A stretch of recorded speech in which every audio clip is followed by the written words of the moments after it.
Okay guys, so another update for the PlayStation 4 exclusive Spider-Man video game.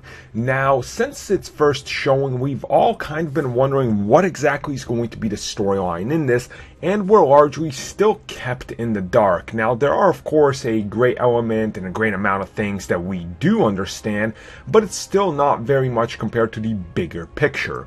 So essentially, we know that the suit that Spider-Man is wearing is important to the story, however that may be.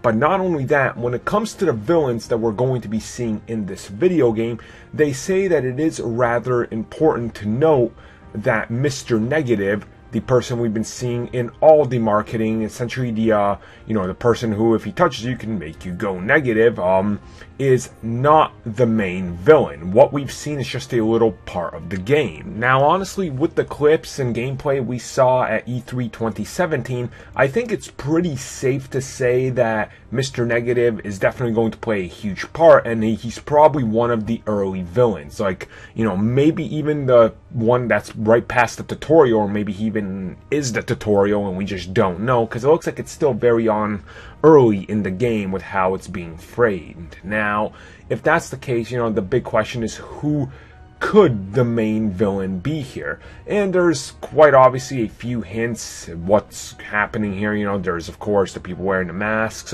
There's Norman Osborn for mayor signs, so that might indicate that maybe he's trying to use that power, so I really wouldn't be surprised if it is Norman Osborn. There's also the Kingpin you're dealing with, who he's talking to, who's on the phone, so it could be the Kingpin pulling some strings, but who really knows? But what I think is more interesting is the fact that I think they should go out there and kind of try to expand some of these characters or change some of the story elements. Like, I would love it if the entire time, if Kingpin was an ally, and maybe if Norman Osborn wasn't just crazy and evil. Like, change up some of the stuff we've come to expect, so it's not exactly the same thing over and over. Because, don't get me wrong, I think Mr. Negative is a cool enough villain, but I don't think you can make a whole game based around the character, if that makes sense to you guys. And if you read his stories in the comics, which I believe began in the mid-500s for The Amazing Spider-Man, he hasn't had a lot of time out there, so you could definitely make what you will with him and make his own story, but